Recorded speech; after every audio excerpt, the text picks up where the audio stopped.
Happy Monday, everybody.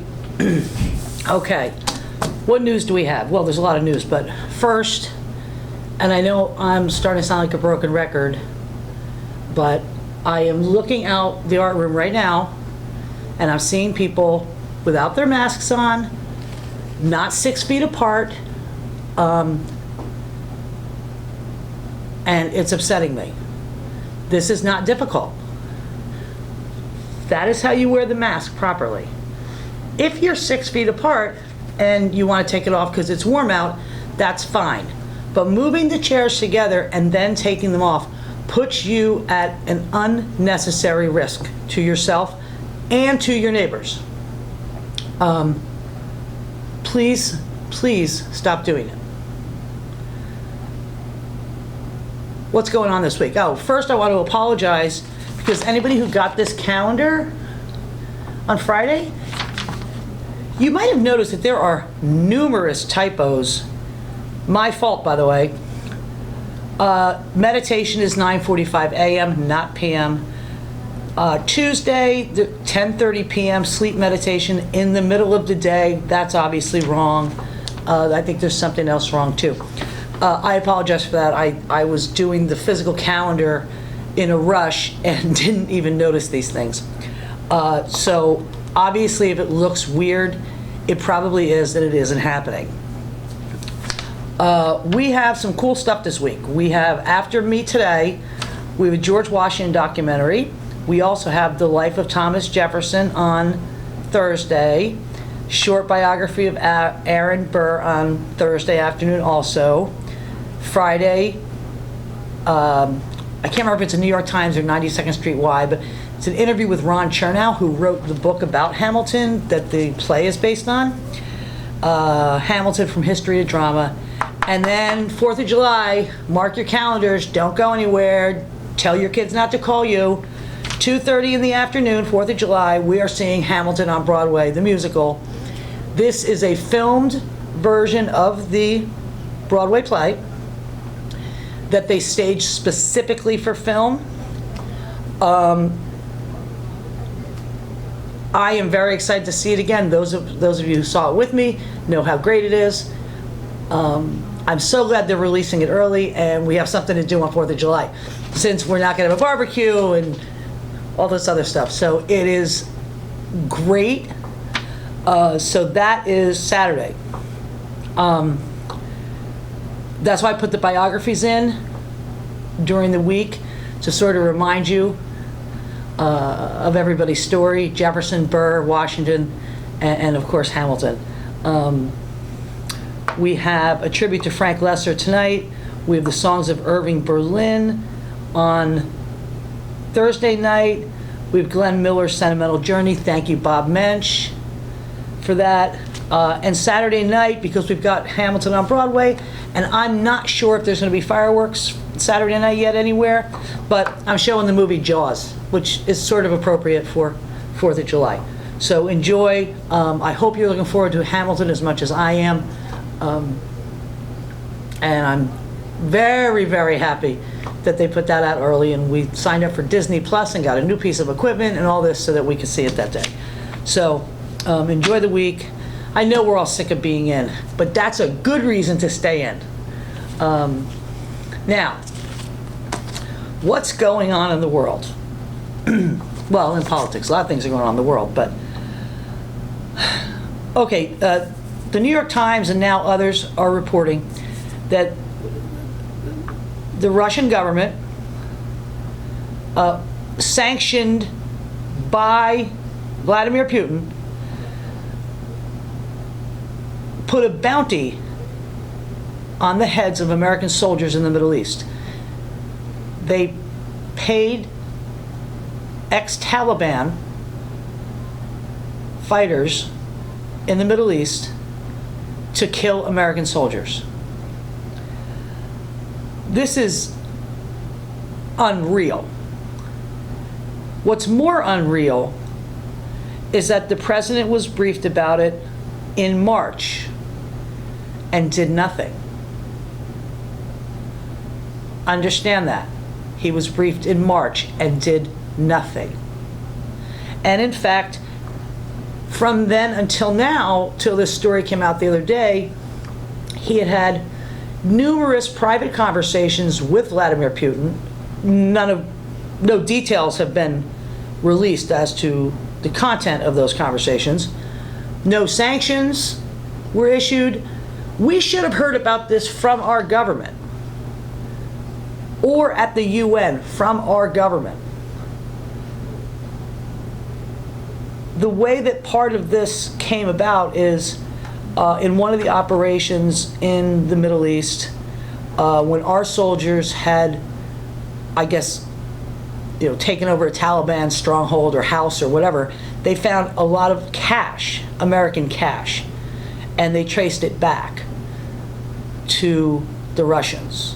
It's a longer story, and I'm sure you all read it in the Times and heard about it all weekend, so I'm not going to detail every single thing. We know this is true. We know the president was briefed and did nothing, held private conversations with Putin, and in fact has continued to fight with the European Union to let Russia back into the G7. The European Union has consistently said no because of a variety of Russian actions, but at this point, we really do need to start asking, what is it that the Russians have on Donald Trump? There cannot be any other explanation. This is a president who runs around saying he supports the military. This president goes to West Point and says he's the best friend of the armed forces, but he does nothing when someone puts a bounty on the head of our soldiers. Now, I have a particular interest in this. My niece, who lives in Arizona, and my great niece, the little one, who I've spoken to you about, and some of you saw when she came here last summer. The little one's father is in the Air Force, and he is stationed in the Middle East right now. And the thought that someone our president thinks is his friend is putting a price on Michael's head upsets me deeply. It would upset me even if I didn't know anyone over there, but I would like this president to explain to all the children of our armed forces members who are over there why he did nothing. And how many, and we know that some Americans have been killed, and that they did, and the Taliban and others did collect the bounty. So when does this president stand in front of the children of those servicemen and women and explain why he did nothing? Mrs. Pelosi, Speaker Pelosi yesterday said, with Trump, all roads lead to Putin. She's right. This is worse than Iran-Contra. I will remind all of you that Iran-Contra, which was the Reagan administration scandal, was 1982 or 3. If you remember, the Sandinistas had taken over Nicaragua, and we were supporting the Contras against that government. The Congress passed what is referred to as the Boland Amendment, and what that did was it forbid American money from going to the Contras in Nicaragua. This was a Cold War fight that was always, to me, a little bit ridiculous, because the problem was that Nicaragua, the Sandinistas were a democratically elected government, and that was the Congress's issue with it, that we should not be interfering in a government that was democratically elected. Anyway, so the Boland Amendment was passed. No U.S. federal money was allowed to be spent for the Contras. The Reagan administration was against this, and various members of that administration, cooked up this plan. Well, first they were mining the harbors of Nicaragua, which was interfering with citizens in that country. So there was illegal mining of the harbors that went on, and then the big issue was that we sold arms to Iran. This was a couple years after they had taken over the Islamic fundamentalists had taken over Iran, and we had no diplomatic relations with them at all. They sold arms to Iran and then took that money and funneled it to the Contras in Nicaragua in violation of numerous laws on the books at the time. People went to jail for that. People were prosecuted and they went to jail. Who goes to jail for this? Who should be put on trial for this? Obviously, we can't put Vladimir Putin on trial, though the UN can, and the World Court can. That'll never happen. But when does the president have to answer for not doing anything? And I'm going to repeat myself. We should not be hearing about this from the New York Times. We should have been hearing about this from the administration, our government, when they found out about it. Because we should have been at the World Court, and we should have been at the UN, and we should have been in Europe asking for sanctions against Russia and retaliation against them in some way. I'm not necessarily saying militarily, but something. This should not have been kept secret, particularly if you weren't doing anything about it, which they weren't and haven't done anything about it. Now their president says he wasn't briefed. Another lie. This is 100% unacceptable.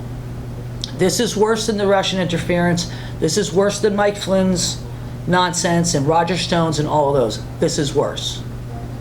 This is putting our soldiers at risk. From people who claim to support our soldiers. Oh, they're all for the military. Bull. What else have we learned the last few days? COVID is growing rapidly. We had the single highest death day the other day. We now have 130,000 Americans dead from this pandemic. It is growing dramatically in the red states, Florida, Arizona, Texas. They're all red states other than California, by the way. They're all states with Republican governors who listen to the nonsense coming out of the White House. If they shut down, they opened up too early.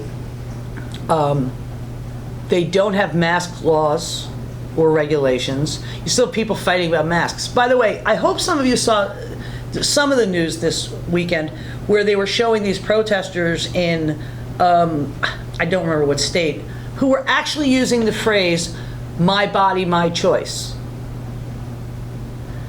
about the masks. These are very same people who claim to be pro-life, so they want to control women's bodies, but they don't want anyone interfering with them not wanting to wear a mask. That is the ultimate hypocritical irony. And luckily, most people aren't buying it. But who's fighting a pandemic? I mean, are they going to protest cancer next? What is wrong with these people? This is not a joke.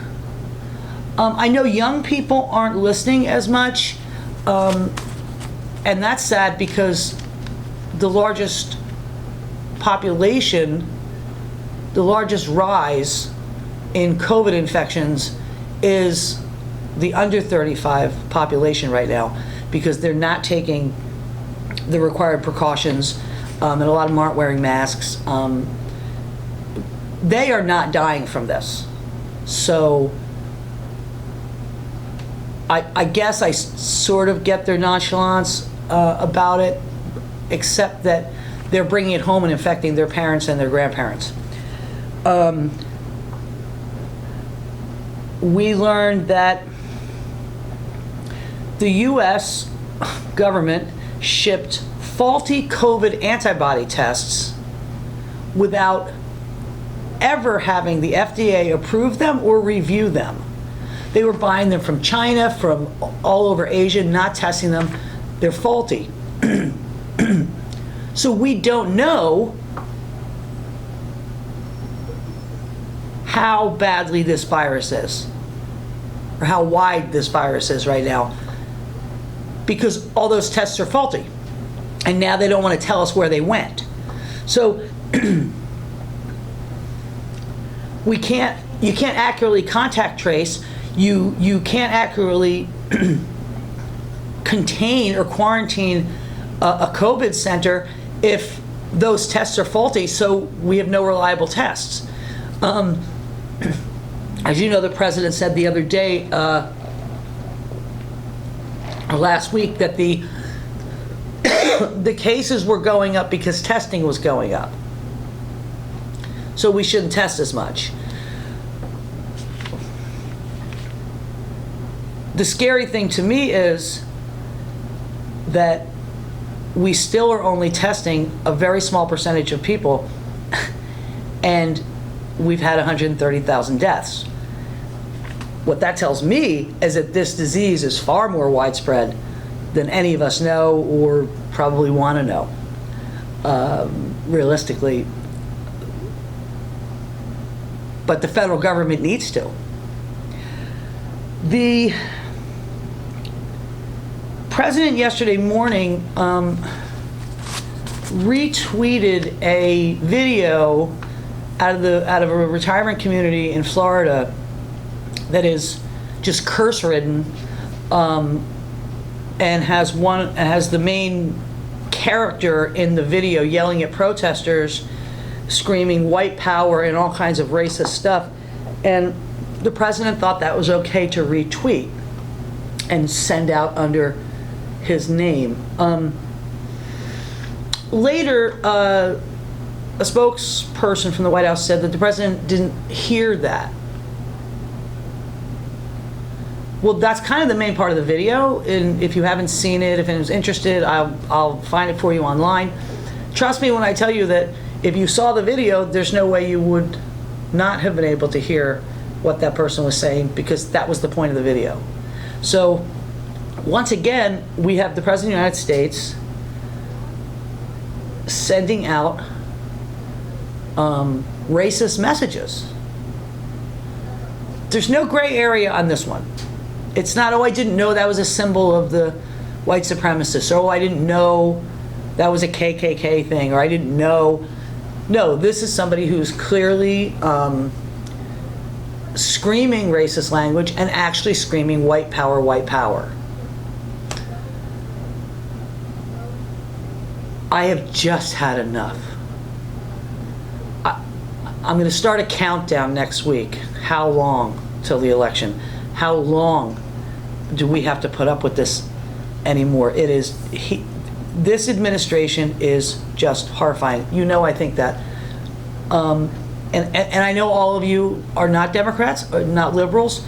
That's okay. But you really need to ask yourself at this point in time, how much are you going to allow to go on, you as a citizen, when the president doesn't do anything about a non-ally putting a bounty on American soldiers' heads? Now, I know we have a lot of World War II vets in this building. I know a lot of you have children who've been in the military. Pretend it was your son or daughter who was killed, and then the person's killer was given money by someone who is allied with the President of the United States. Think about that. Now, there is some good news. At this point in time, the current occupant of the White House is losing badly. Why? Now, this is before all this stuff came out. Well, there's a couple reasons. First, his response to the pandemic.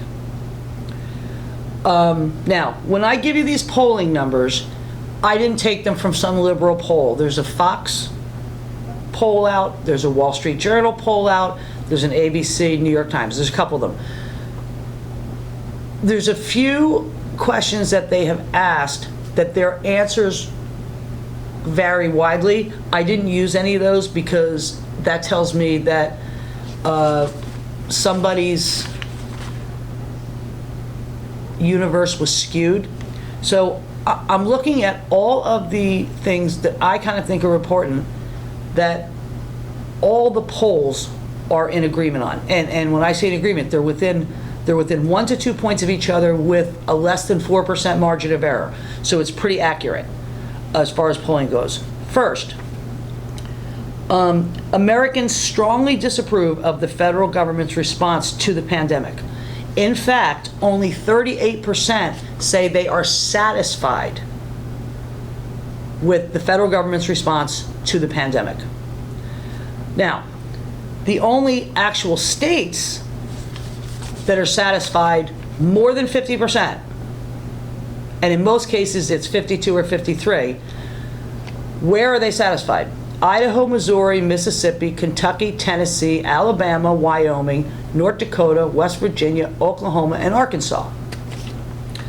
Now, I'm not sure that that would still hold up. All these polls were done through the 26th, which was Friday. I think that was the Fox News one. That was the 26th. One of them was the 25th.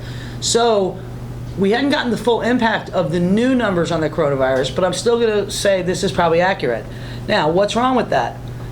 What's wrong with that for the president is that those states that are saying they're satisfied with the federal government's response to the pandemic only make up 72 electoral votes.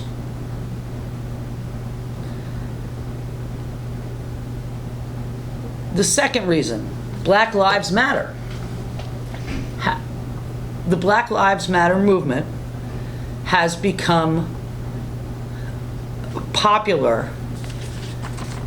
The rise in that is all coming from white people over 35 years old. That's significant. 51% of Americans support Black Lives Matter. That doesn't mean every single thing, every single protest does or says, but the movement in general. 32% oppose it. The other 17 or 18 are unsure. Now, under those unsure, when they asked deeper questions, most of the people that say they're unsure actually support an end to racial profiling, an end to chokeholds, an end to no holds. They agree with those things. They just don't like some of the tactics of the protesters. So they're saying unsure, but they actually do agree. So the number, even though it's 51, it's actually a lot higher. Most importantly is when they ask people if they approve of the president's handling of the protests. Only 31% say they approve.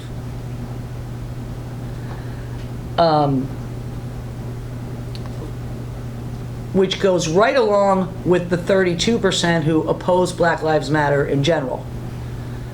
Okay? Either way, it is a majority who are not supporting the president on this. Okay? Where? Again, where's that? These are the only states over 50% that oppose Black Lives Movement and support the way the president's handled it. And that is Idaho, Wyoming, North Dakota, South Dakota, Oklahoma, Kansas, Missouri, Arkansas, Alabama, Kentucky, and West Virginia. How many electoral votes is that? 64. Now, here's the big one. Do you think things in this country are heading in the right direction? 70% of the American public right now says that we are heading in the wrong direction. Not one state is saying we are heading in the right direction. Not one majority. Now, one state has a majority of people who are saying we're heading in the right direction. Not one. That's 0 electoral votes. The economy. This is where the numbers were all crazy, and the reason I'm not giving you specific numbers on this is because there were a lot of red states that were polled early last week versus late last week, and the numbers are crazy, even some states. So what it looks like when you say, do you think the economy is getting better? You had at the beginning of the week, the red states, including Florida, Arizona, Texas, Oklahoma, saying yes. Now that's when they were open and the real numbers hadn't come in on COVID yet. By the end of the week, those had plummeted. I don't know that those are statistically valid, which is why I'm not reporting them. I think that it'll be more accurate end of this week when they've had to shut down again partially and see how people feel about it. But again, it's the same states I listed before, except for Florida, Texas, Arizona, and Oklahoma. The rest of the states in the country, red and blue, are saying the economy is getting worse.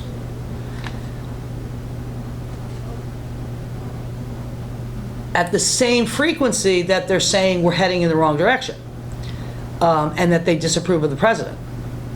So those numbers are static. So, I mean, you're looking at right now, the President of the United States having a base of about 32% of voters, probable voters, and only 12 or 13 states hardcore. That's a big mountain to climb from here through November. And in Trump land, as we heard from the vice president, the virus is fine. You know, we're all fine from it and we're reopening and everything's going to be okay, while the death toll continues to mount. The more that happens, businesses are going to do what they've been doing, whether they're in red states or blue states, and they're going to shut down because it's really bad PR to have your entire company stricken with COVID. Restaurants can't safely open, food processing plants, none of those places can. So how people feel about the economy is going to depend on what happens with this virus, which we all know. And every state where the COVID numbers are rising and where they have problems are states with Republican governors, except for California, who didn't shut down, who aren't mandating masks. I know I'm repeating myself, but it's just unreal to me. This is science. This is not political. I mean, I just truly don't understand how you would turn wearing a mask to protect yourself and neighbors and your family and their families into some political freedom thing. That's not a freedom thing. That's not a political thing. It's a good neighbor thing. These are all people from the states that claim that, you know, they're so much nicer than all of us on the East Coast and in the cities, and, you know, we're godless and we don't care about anybody else. We're greedy, we're this, we're that. Well, we're all wearing masks. We're sanitizing, we're washing our hands, we're staying away from our families. We're not having big parties and barbecues. They are. So who's actually selfish? I don't see that kind of behavior around here. I mean, I've seen on the internet, obviously random videos of people who are obviously nuts. But by and large, if you go out and about around here, even if you're walking outside and, you know, you take your mask off because you're alone, if somebody comes walking towards you on the sidewalk, You put your mask back on or you cross the street. I see that every single day, not just here around our campus, but where I live, if I have to go shopping, that's what everyone does. No one is screaming at me because I have a mask on. No one is fighting with employees. You know, I went to the butcher the other day to get meat, and nobody was fighting with the guys at the meat counter about wearing a mask, and nobody in the supermarket's fighting about sanitizer. You just go do it. But all these states that claim, their people claim that they're really nice and they're neighborly, they're the ones not doing it. So I'm not, I'm not sure who's really has more values, who's more patriotic. I think the ultimate patriotic thing to do is not just to take care of yourself, but to take care of your neighbors, your town, your community, your state, your country, and certainly we know that your generation, most of you watching this right now, the greatest generation, I think you've all sacrificed enough in your lives. And I think to ask us to wear a mask, stay inside if we don't have to go to work, stay away from our grandparents and our parents, to keep you healthy and alive, I think that is such a tiny, tiny thing to ask. And it's just not hard. Now, let's talk about the president's approval ratings. In the gutter, 38%. What did I write here? Approval, 38. One poll, the Fox poll had 40, but the Fox polls was like 5 or 6 percentage margin of error. Every other one was pretty consistent. Only 38% of probable voters think the president's doing a good job and look on him favorably. A solid 52 do not. That means only 10% are not sure. That is not a good place to be if you're the president, first week in July, basically, with a pandemic and national unrest. He should be going into the summer right now kind of on a high. He's not. These are the worst numbers of any president, including Carter and Nixon.